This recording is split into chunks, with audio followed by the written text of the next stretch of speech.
अचानक बाबा फरीद की नजर एक बूढ़े माली पर पड़ी जो सूखे पौधों के बीच बैठा धीरे धीरे मिट्टी को छू रहा था। वो कह रहा था, काश मेरे बाग में पानी होता तो ये पौधे मर न जाते। बाबा फरीद उसके करीब गए, आसमान की तरफ हाथ उठाया और दुआ मांगी। पल भर में जमीन से चश्मा फूटा और पानी नदी की तरह बहने लगा। बाबा फरीद ने नर्म लहजे में पूछा, अब बताओ सबसे पहले क्या करोगे? माली ने नम आवाज में कहा, मैं पौधों को बचाऊंगा, ये मेरी जिंदगी है। बाबा फरीद ने कहा, तो फिर मिट्टी को हाथ लगा।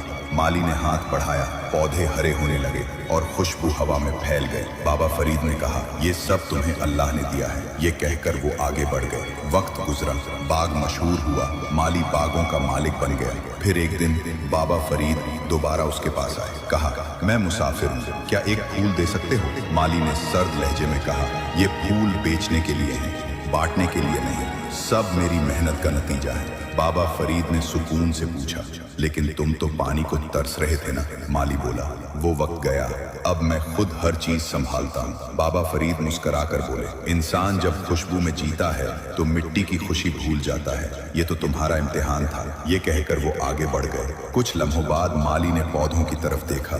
न पानी था, न रंग और न बाबा फरीद, बस एक सन्नाटा जो अब किसी फूल से नहीं महकता।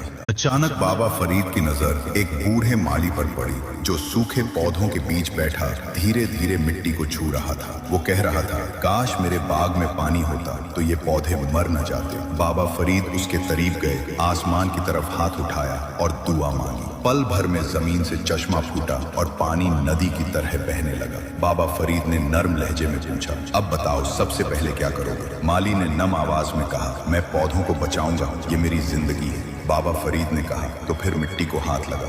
माली ने हाथ बढ़ाया, पौधे हरे होने लगे और खुशबू हवा में फैल गए। बाबा फरीद ने कहा, ये सब तुम्हें अल्लाह ने दिया है। ये कहकर वो आगे बढ़ गए। वक्त गुजरा, बाग मशहूर हुआ, माली बागों का मालिक बन गया। फिर एक दिन बाबा फरीद दोबारा उसके पास आए। कहा, मैं मुसाफिर हूँ, क्या एक फूल दे सकते हो? माली ने सर्द लहजे में कहा, ये फूल बेचने के लिए हैं, बांटने के लिए नहीं।